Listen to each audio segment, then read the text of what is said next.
Good morning बच्चों। आज हम कक्षा 10 विज्ञान विषय से संबंधित एक महत्वपूर्ण टॉपिक पढ़ रहे हैं, कार्बन और उसके यौगिक। पाठ क्या है? कार्बन एवं उसके यौगिक।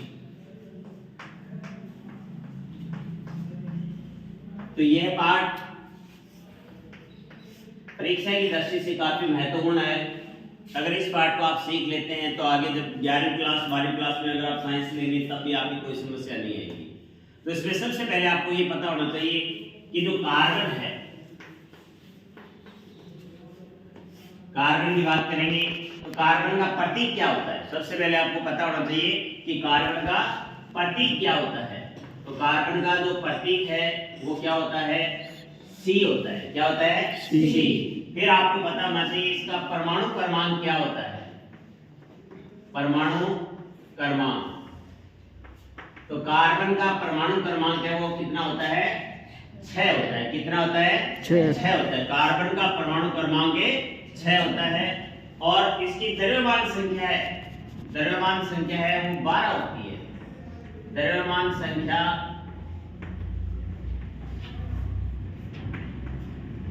12 होती है। और इसकी संयोजकता की बात करें, इसकी संयोजकता की बात करें तो संयोजकता कार्बन की कितनी होती है? 4 होती है। कार्बन की संयोजकता कितनी होती है? 4 होती है। ये कुछ बातें हैं वो महत्वपूर्ण है कार्बन से संबंधित। फिर कार्बन में बच्चों संकलन का गुण भी पाया जाता है। कार्बन में संकलन का गुण पाया जाता है, यानी अन्य कार्बन परमाणुओं के साथ बंध बना के लंबी श्रृंखला बनाते हैं। इसी कारण ज्यादातर जो यौगिक हैं वो कार्बन के बने होते हैं। तो कार्बन में संकलन का गुण पाया जाता है।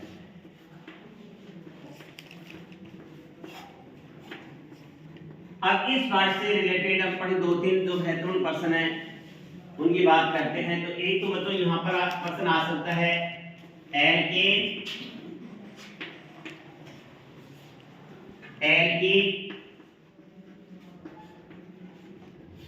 और एल्काइन से संबंधित। एक नंबर का प्रश्न यहां से पक्का आएगा। तो एल्केन, एल्किन, एल्काइन, इनको नंबर वाइज याद रखना। देखो सबसे पहले आप क्या करेंगे, एन की मात्रा आ रही है तो एल्केन सबसे पहले याद रखो। इसमें एन की मात्रा आ रही है एल्किन, तो ये 2 नंबर पे आएगा। एल्काइन, इसमें आयन की ध्वनि आ रही है तो ये 3 नंबर पे आएगा। समझा रहे बात? अब इसका सामान्य सूत्र आपको याद रखना है। क्या रखना है? सामान्य सूत्र।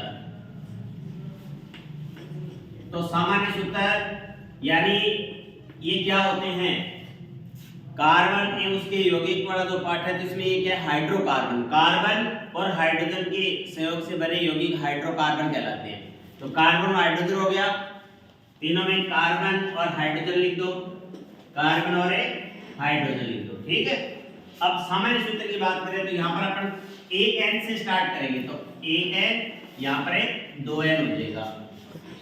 1n 2n हो गया, 1n 2n हो गया। ठीक है।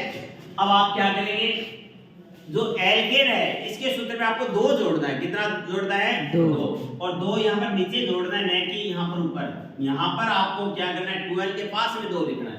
अब प्रत्येक जो सूत्र है उसमें क्या करेंगे? 2-2 कम करते जाएंगे। तो CnH2 प्लस 2 है तो इसमें क्या करेंगे? 2 कम कर देंगे इस सूत्र में से। तो 2 कम करेंगे तो क्या बचेगा? केवल इतना ही बचेगा, CnH2 बचेगा। तो इसका सूत्र हो जाएगा एल्कीन का CnH2। अब एल्काइन में क्या करेंगे? इसमें से पीछे वाला जो सूत्र उसमें से 2 कम कर दो, तो यानी CnH2 इसमें से क्या करेंगे? 2 कम कर देंगे। तो ये एल्काइन का सूत्र हो गया।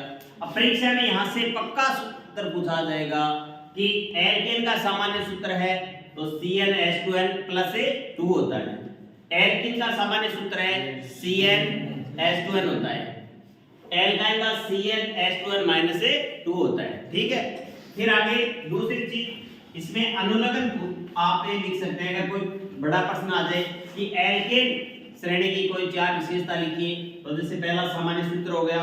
दूसरा आप क्या कर सकते हैं, इसमें अनुलग्न लिख सकते हैं। अनुलग्न का मतलब जो मूल शब्द है उसके पीछे क्या जुड़ रहा है, तो इसमें एन जुड़ रहा है। क्या जुड़ रहा है? एन। तो इसमें अनुलग्न क्या होता है? एन होता है। इसमें अनुलग्न इन होता है और इसमें अनुलग्न क्या होता है? आयन होता है। ठीक है। अब इसमें क्या होगा? इसमें एल्केन है तो कार्बन कार्बन के मध्य सिंगल बॉन्ड होगा। कार्बन कार्बन के मध्य क्या होगा? सिंगल बॉन्ड होगा। इसमें इन आ रहा है तो इसमें कार्बन कार्बन के मध्य द्विबंध होगा और एल्काइन में कार्बन कार्बन के मध्य क्या होगा? त्रिबंध होगा। ठीक है। क्या होगा? त्रिबंध होगा। ठीक है। फिर इसके बाद में इसका जो प्रथम सदस्य है उसका नाम भी आप लिख सकते हैं, एल्केन। ठीक है। तो इसमें क्या आएगा? प्रथम सदस्य वो मेथेन होता है। क्या होता है? प्रथम सदस्य। प्रथम सदस्य क्या होता है? मेथेन होता है। और इसमें n बराबर 1 नहीं होता है, n बराबर 2 करेंगे तो इसमें प्रथम सदस्य क्या हो जाएगा? इन लगना है। तो इसमें यानी मेथिन नहीं होता है, एथिन होता है। तो इसका प्रथम सदस्य क्या हो जाएगा? एथिन हो जाएगा। और इसमें n बराबर 1 नहीं होता तो n बराबर 2 करेंगे तो प्रथम सदस्य क्या हो जाएगा? एथाइन हो जाएगा। तो इस प्रकार ये जो टॉपिक है, अगर इतना आपको ज्ञान हो जाता है तो उसके बाद में आगे इससे रिलेटेड चीजें वहां पे सीख सकते हैं।